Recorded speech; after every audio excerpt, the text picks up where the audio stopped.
Hello everybody, my name is Ben, and this is the week 1 battle in the APL, another Pokemon League. Week 1 battle versus BruhTTF, coach of the Bluff City Bounsweet.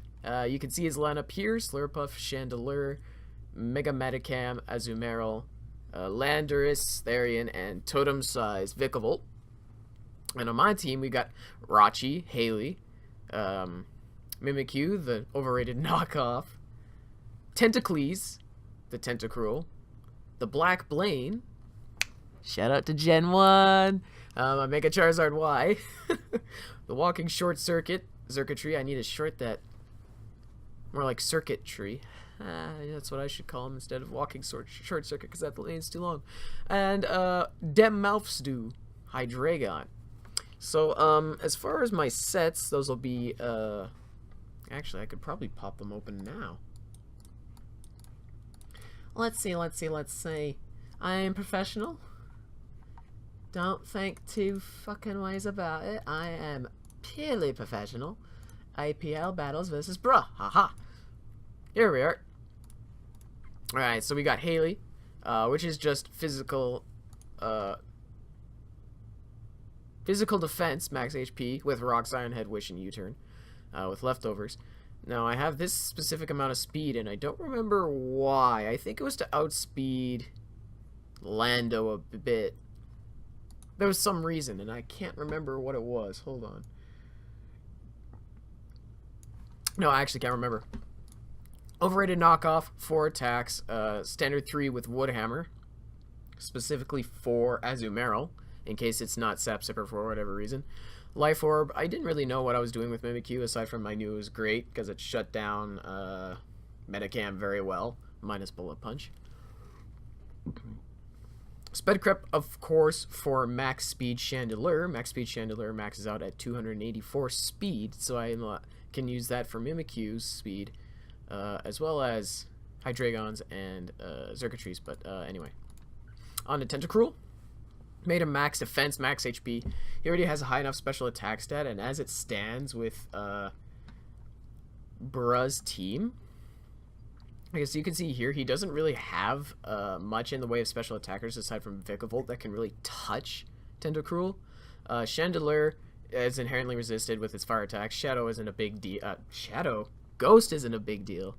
Mega Metacam is of course physical, so is Azumarill. And then Nihilego, poison is resisted of course. Rock is not a big deal of course because max HP Tentacruel usually just takes a hit anyway. Magic Coat if it's ever in against Ferrothorn, bounce back rocks or spikes if he ever does it. Scald of course for the Lando, and obviously the Chandelure and Mega Metacam. Rapid Spin of course. I've got Megazard Y on my team. I need some hazard removal as always, and basic knockoff, nothing too crazy with Tentacles here.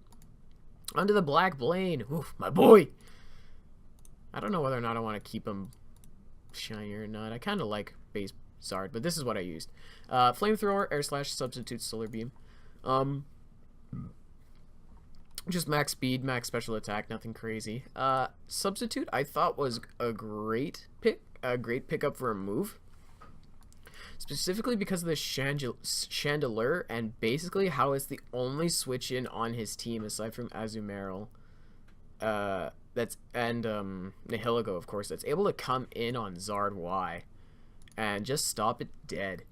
For that reason, it basically has to be Flash Fire. Which means it's not going to be Infiltrator. As a result, whenever I know it's going to switch in, I can substitute and then not have to worry about it hitting me back with an HP Rock, which would be scary. Solar Beam, of course, for Azumarill, and Flamethrower I typically use. I don't use Fire Blast just because I don't have a great track record with using moves with 85% accuracy, or 80% accuracy, period. Walking Short Circuit, super long name. I should probably change it to Circuitry. Oh, Circuitry. I like that name a lot more. Standard Psychium Z Hypnosis, Sweep Set, Tail Glow, Speed Crept of course for max speed Chandelure, Just based upon how the speed stat works, you can see me changing it from 284 to 286. Can't hit 285, so that's why it's 286. Thunderbolt, of course. Hypnosis. See, Hypnosis makes something maybe go to sleep if Hypnosis hits. Tail Glow, of course, and HPIs to hit Lando, so I'm not walled by it. And then Scarf Hydreigon with Draco, Dark Pulse, U-Turn, Hidden Power, Electric. The reason it's electric and not grass is basically because, as you can see when I drag it over here, what? Pocky, you need to fix the freaking frame. Actually, it's probably because of the overloaded amount of gifts. It's so laggy. But anyway, the reason I chose HP Electric is because grass isn't bringing a huge advantage at all. Grass is resisted here, here. Grass is you probably can't even see my mouse. I don't know if you can see my mouse. Grass is resisted by Ferrothorn, Chandelure, Sap Sipper. Azumarill absolutely walls my sets. That's why I also made it electric. Vikavolt also resists grass, and so does Nihilego. Nihilego was the big what if with this team, because if it came, I didn't really have a great answer to it aside from priority Shadow Sneak and hitting with Scarf Hydreigon. Mostly because my speed tier is pretty actually mediocre. I've got base 100 with Rachi, 96 with Mimikyu, 100 with Tentacruel, 100 again with Megazard Y, Xurkitree has 83, and Hydreigon has 98. So in that respect, with Nihilego having a base 108 speed stat, I believe, 103 base speed stat, so my speed's pretty bad. So that's also why this is Scarfed. Also to outspeed Scarf Chandelure if he decides to bring it. And of course, outspeed Mega Metacam, so I can hit it with Draco or Dark Pulse. Possibly Pivot if need be, and of course Electric for the Azumarill. So, I think the reason... Like, there's reason for him to bring Nihilego in the battle, but obviously he didn't. I think the reason that stopped him was mainly Jirachi. Jirachi just came in for free and basically ate up everything. But, yeah, anyway, that's a quick rundown of the sets. So, I'll start the battle now. Turn the music off because I got my own that'll be playing in the background. I'll go slow for now and stop to explain when I can. Like I said earlier, I had originally done the replay for this, or recorded this battle live. However, I wasn't actually speaking and talking out my plays and potential ideas I had in my head at the time. So I'm gonna go through that now and actually give a good commentating on it. So like I said earlier, I was deciding between Tentacruel and Jirachi as my leads, and basically I narrowed it down to a 50-50 as to what I well, rather a 1 in 3 of what I should lead with. Hydreigon, Tentacruel, and I actually decided not to go with Jirachi. It was 50-50 between Tentacruel and Hydreigon, mainly because if he didn't start with Vikavolt and he started with Lando, I was immediately on the back foot. While Tentacruel does live, obviously because it's defensive, live Earthquake from Landorus, it's still doing like a lot of damage. That's 77 to 91. And then on the flip side, I don't have really great switch-ins minus Hydreigon, and if he catches me on a U-turn, that's a problem. So I just decided, fuck it, I'll go with Tentacruel anyway. What's the worst that can happen? And he starts with Vikavolt, so I decide, okay, well, I don't really have a switch into this either, aside from going Hydreigon, unless he Bug Buzz is predicting me, so I just decide to stay in and Scald, as you'll see here. Yeah, so the reason for the chat is because it took like 3 or 4 minutes before Buttsniffer had finally made his choice. He thought he made his choice, but he didn't. So the Vikavolt, of course, goes for Thunderbolt, and it does 83%. So then I go on to Vikavolt Calc, and I just basically choose like one of the base sets, 100. Sorry about the jump cut. I accidentally stopped my recording because I forgot that I didn't change my button for starting and stopping recording. So anyway, like I was saying, I made Vikavolt modest 252 in my calc, as you can see here. And Thunderbolt does 83 to 97.5 to my specific Tentacruel set. So he actually got a very low roll with that 83%, being basically an absolute min roll, and it could have done much more to my Tentacruel. So at this point, with that calculated information, I'll bring this back over. I pulled out my Zerg set. I'm walking Short Circuit. And then I realized, well, Thunderbolt is not doing that much, but on the from myself if I switch in. However, his isn't doing much either. So I say, okay, well, what's +3 doing? Wait, this is if it's Assault Vest. Hold on. And I assumed that it wasn't Assault Vest when doing my calc. So +3 is doing 81 to 96. That's outright killing if I could get Zerk in and get the Hypnosis off. Because if I can get him in and Tail Glow, I basically win the game, not counting the priority he has, which I didn't take into account when I made this move. So I switch into Xurkitree and take the Thunderbolt. And decide, well, I don't really have a good move from this point. He also got another Mineral, might I add. After the game, I asked Bruh, and he said he was max special attack modest. So he got another Mineral there, which is very unlucky. So I decide, well, okay, I'm just gonna go for the Z Hypnosis. And just go for it. Because if I can get it off, or he switches into a Mom that's not gonna be able to take my next attack well, then I can just go for either another Hypnosis or just Tail Glow right into his face. So, Mees also mentioned in the chat that Vikavolt actually 6-0s me.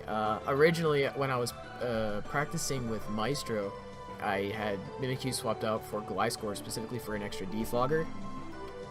And, to be a switch in for Vikavolt if it agility sweeps, because that's what Maestro tried to do to me. And then I realized, and then he told me, well, it doesn't really give me much advantages aside from being a Vikavolt switch in, so I decided to swap it out for Mimikyu, which of course is a no-brainer against him. So here I go for the Z Hypnosis as he switches into Landorus, get my +1 speed, and my Hypnosis misses. Now, at the end of the day, this Hypnosis, if it had landed, would simply have triggered the Lumberry that Bruh put on this Landorus. Though, of course, I don't know that. So I'm sitting here assuming it's like leftovers or Rocky Helmet. Maybe Z. Is it a Z-mon of his? Yes, of course it is. Why am I even saying that? Excuse me. I'll cut that out if I can hear it. But yeah, with the 1+ speed with Xurkitree, how its base stat line works, it outright kills a full HP physically defensive Landorus without boosts. So as you can see right here, 102 to 121, outright kills if there's no special defense investment. So I assume that it is physically defensive, though I don't exactly. Now that I look back on it and think about it, I wouldn't understand why I would think it's physically defensive. It should be specially defensive, in my opinion, but it wasn't.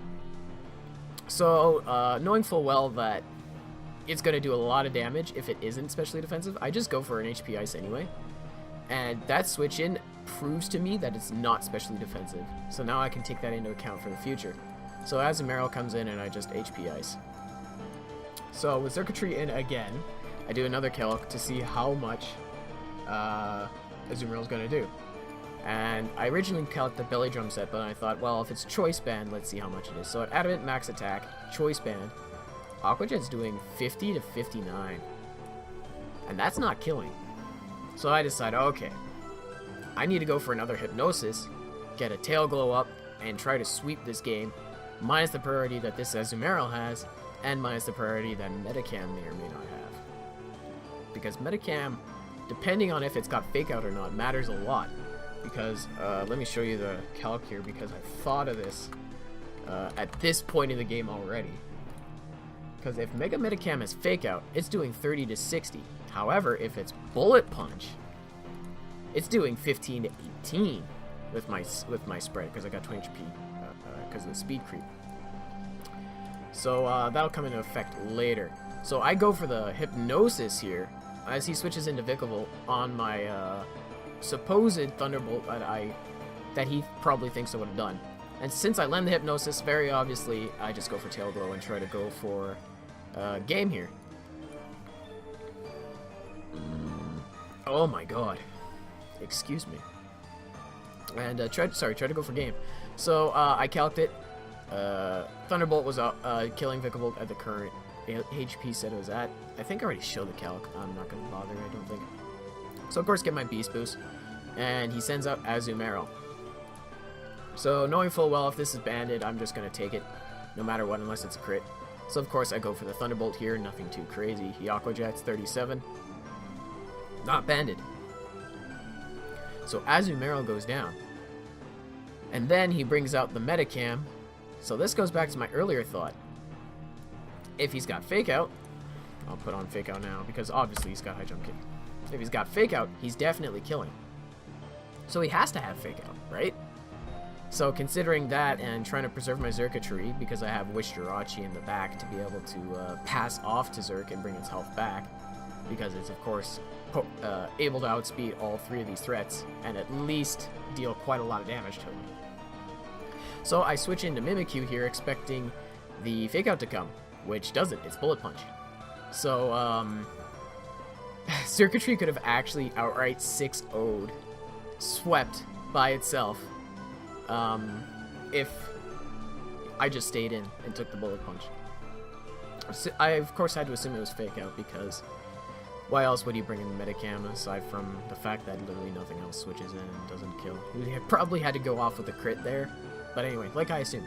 So, of course, with Metacam in my face and having Shadow Claw, Shadow Sneak, Play Rough, and Woodhammer on my set, Woodhammer's now a useless move, and the other three are stab, so of course I'll go for Shadow Claw here, because high crit ratio, why not? If it crits, deals some extra damage.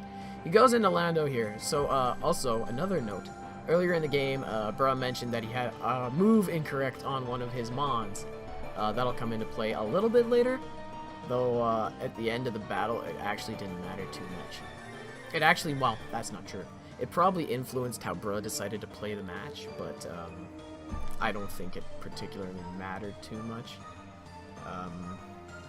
Yeah, so I'm trying to remember what I did here. I think I switched into Hydreigon expecting the Earthquake to come out. Yeah, I think, I wanted to switch into Hydreigon because I was willing to bet that he wouldn't U-turn out. U-turning gains him no real advantage right now, considering the Mon I have out, aside from going into Slurpuff. So I switch out into Hydreigon here, yeah. As he goes for the Toxic, which unfortunately misses, and I do express that in the chat, saying it's unfortunate. So, of course, since my set is Draco, Dark Pulse U-turn, HP Electric, Dark Pulse is literally a no drawback play right now to go for. It hits everything minus Slurpuff, and even then, if it is Slurpuff that it hits, I can just switch out into Rachir Tentacles very easily. So it's no big deal. So I go for the Dark Pulse, which does 50%. Wow, that's a lot. And he's flinched, which is unfortunate. That's definitely something I didn't want. I wasn't aiming to have happen. But that's just how the game works, like, unfortunately. 20% chance to crit and crit, flinch. And that's just what happens. So, of course, I go for another one. Once again, no drawback play. Ooh, boy, it's lagging out. No, don't do this. As he switches into Slurpuff, very obvious. So I make my switch into Rachi, like I said earlier. Yeah, so I'm just, I thought he meant the comment in there a little bit differently. So he goes for the webs. So, considering what he has out, and thinking that he has something to answer to Steel types, I go for the Wish, and just play a little bit of chicken with him. He wishes as well, so I just get up my rocks. I'll take anything that he decides to dish out and heal it back up. And he just gleams. So I decide, okay, well, I guess I'll just wish again. The next turn here. Oof. The leg is strong with this. It's the frickin' glitch. So I go for the Iron Head. I'd like to restate that this is full HP Fizz Def Jirachi. It's got no attack investment. So by that standard damage amount, actually, you know what? I never actually calc this. I just decided to fuck it, I'll Iron Head, see how much it does. See how much Haley does to this Slurpuff. Let's see. Belly Drum Sweeper. Well, that's definitely not the set. I'll make it. Max HP, max special defense. Sure. That did 60. That's not fair. I got another max roll. So Iron Head does 53 to 63. Sorry, I didn't get another max roll. I just got a max roll as compared to the other 2 min rolls that Bruh had earlier, which is very unfortunate. Once again, I don't want to sound like I'm really good or... It's just odds. I'm not trying to sound like an ass. That's just how the game is, unfortunately. So I didn't realize it would even do that much damage, so I shouted a little bit. It's like, oh my god, Jirachi, I'm sorry, I didn't mean any disrespect. So yeah, I think it flinched as well on its move, which is just Jirachi being Jirachi. It's lagging out, stop this. And then he receives his wish. So, oh my god. Please don't do this. So he switches out into Lando, to which I U-turn. I feel the need to U-turn out because I feel like he's gonna swap out. So I make the U-turn switch out and I go into Xurkitree, thinking, oh, Xurkitree just outspeeds this anyway, and it speeds everything on his team minus Mega Metacam. I can just get a Hypnosis off, and then just hit anything that I want. Immediately forgetting, as I was I'll say this, I was talking to myself while I was battling during the recording, and I mentioned, you know, I should just go out into Tentacruel and spin these webs away. And then he brought out Landorus on my U-turn for his switch, and then I realized, well, I can't bring in Tentacruel. Even with the Wish Pass that I'm going to be receiving from Jirachi this turn, I'm still just going to eat absolute shit. So I decide, oh, well, Xurkitree's good. It outspeeds it. I can get Hypnosis off, and then I can switch out into, like, Charizard and sub up, or Hydreigon and just turn out on whatever he decides to switch in with. Oh my god. This is what I get for talking so much. So I misplay a little bit with this switch in. Come on. And the wish comes true, and we both get our health back because he received one from Slurpuff as well. So I swap out into Charizard, willing to risk the fact that he doesn't predict the switch. As the Earth Powers, that was supposed to be Earthquake. And he brings out the Chandelure. This is what I was talking about earlier. This is what I was planning to happen if Landorus ever came out and I happened to bring out Charizard as well. This is definitely his switch in for Charizard when I use Flamethrower. So I decided, well, you know what? Either way, I go for the substitute. And it just ends beautifully. I go for the substitute on the Chandelure switch in, which proves that it's Flash Fire at this point. So of course I go for the Air Slash in my arsenal. Boink. Nice and 50%. Oof. As he goes for the HP Rock. Oh, like I predicted. I knew he'd do it. So I just go for another Air Slash. And basically Charizard speed ties with Mega Metacam and takes care of Landorus as well. So he has to go... Now, I feel at this point he didn't have to go Slurpuff, because Slurpuff's set is actually Webs, Dazzling Gleam, Wish, and Toxic. I feel like he needed to go Mega Metacam, and, like, I don't know what his set was. Bullet Punch, obviously High Jump Kick. Maybe Zen and Thunder Punch? Excuse me. I never asked him afterwards. But I feel like he needed to go Mega Metacam if he wanted to win the game here. So, with Slurpuff on the field, it can't do anything to me unless it's got, like, some HP Rock move. So I just decide, you know what? Let's sub up. If he's got HP Rock, then that's fine. I can just switch out into Jirachi and do the whole thing again. And Landorus is also on, what, 12%, I think? Oh, it's not going to show me now? Really? God, well, whatever. I think Landorus was on a very low health threshold as well. No, 66. It got brought back up to 66. But of course I have the switch ability to go around different modes. So of course I sub up as he Toxics, revealing his final move. And I can just hide behind the sub and win the game. Flamethrower does a clean 62, which, by the way, I want to fucking point out that this Slurpuff took 62. Like, give this Slurpuff a fucking medal. This Slurpuff took 62 from a sun-boosted stab Flamethrower, max attack not modest. From Megazord Y, which is 159 base special attack. That's a lot of damage. And Slurpuff eats it like a man. Like, Charizard Y, Black Flame, Flamethrower in sun. This thing eats a 66 to 78 Flamethrower in the sun from max attack, not modest, Drought, fucking Megazard Y. This thing eats! Why? So yeah, give your Slurpuff a medal. So yeah, of course the sun fades and I just go for another flamethrower. No point in not doing that. Slurpuff goes down. I believe Mega Metacam comes out now. Yeah, so of course with me behind the sub, this doesn't matter at all. I just go for Air Slash, boink, win the speed tie, and Mega Metacam goes down, and he brings out Landorus, and I just flamethrower one final time to close out the game. And to sum it up, I got a 6-0 victory. Please pay no mind to this. I'm not trying to sound rude with that. It's just that when I won the game, Bruh said a few turns earlier back when it was sub Charizard behind a sub against the Slurpuff. He already said GG and I didn't. That's because I don't say good game until the battle's over.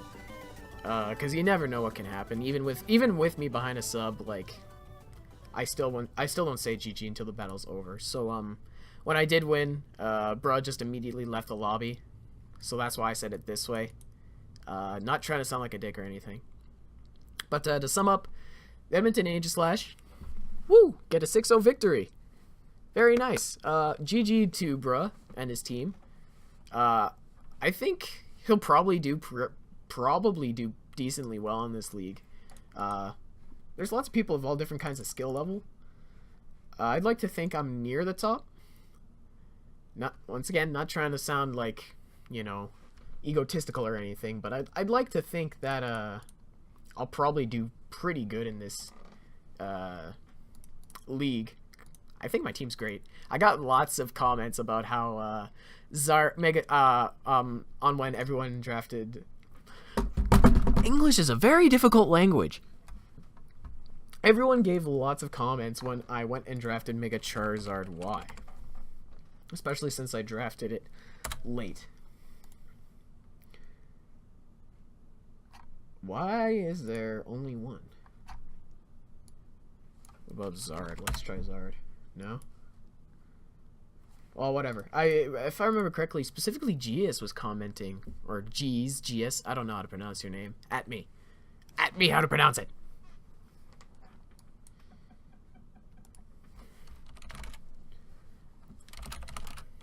Thank you, Pocky, for changing my name color at 9:51 p.m. MST, which is, yeah, which is what I'm currently recording this.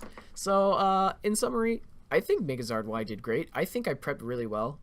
If I didn't bring Mimikyu and had Gliscor instead, I think this would have went a lot more worse in my favor. I'd like to think that it wasn't a very hacksy game, minus the Toxic missing on Hydreigon, which in the end, I guess, in the end of this instance of the battle, didn't matter much. The Dark Pulse on the Lando made it very difficult for him to try to mount a comeback against my Hydreigon. But, yeah, I think at the end of the day, I just had a better team to go up against, bruh. I think this was much more matchup oriented in my favor as compared to his, just based on how our teams were. Minus, of course, agility Vikavolt if he were able to set up with that, because I literally don't have a switch in for it at all. Kills Jirachi with Bug Buzz. Kills Hydreigon with Bug Buzz. Kills Circuitry with Bug Buzz. Goes through Mimikyu's disguise with Bug Buzz. Hits Charizard Y and Tentacruel with fucking Thunderbolt. And he could bring HP Ice if I had brought Gliscor. But yeah. Like I said, I'm a very experienced battler, so I think I did play very well and appropriately for how the game went. And while I do admit that the small amount of hacks that happened was unfortunate, and of course influenced the game a little bit, I don't think it was really too much of a bad thing, though. Hey there, everybody. This is about like half an hour after I finished recording that last bit. I was reviewing all the footage, and I made a comment on how I feel like it wasn't a very hacksy game, and how the Dark Pulse flinch on Landorus from Hydreigon and the Toxic Miss didn't matter much. While I feel like the Toxic Miss didn't matter much in the end, the Dark Pulse 100% is what cemented my 6-0 in this match. Because if he had gotten that U-turn off with Landorus, well, rather, assuming that my Dark Pulse didn't flinch the Landorus and he went for a U-turn and he brought in Mega Metacam, the battle would have definitely ended up going differently from that point on, and may or may not have ended in my 6-0. So, well, I think I probably would have still won in the end, just based upon what Pokemon I had left compared to him. I probably would have still won, but I wouldn't have cemented a 6-0. So the reason that I actually even got a 6-0 is because of that Dark Pulse flinch onto Landorus, which basically cemented it, like I already said. So anyway, yeah, that's me done. Man, it's so hard to find the right things to say and not sound like an asshole. Yeah, but not trying to sound like an asshole. I had a really fun time, though my recording doesn't sound like it because I was trying really hard to win my first match. Yeah. I just want to say great game, and I hope that you get some wins later in this league, because I think if you get the opportunity to battle me again, you're gonna make sure that I don't win next time. So yeah, that's week 1 battle against Bruh and his Bluff City Bounsweets, which makes me currently 1-0 with a 6-up differential. There's only one other person, there is another person in the league that has done their battle with that standing, and it's currently Humble Haunter. So and also Maestro has got a +5 differential too. So we'll see how these standings shape up in the next few weeks. So yeah, see you again next week versus who am I battling? If I remember correctly, Crow. That being said, that Crow's actually around because he still hasn't battled yet, nor said anything since the draft finished over a week ago. But yeah, I'm done. I talked too much. This video is probably like 25 minutes long. Yikes.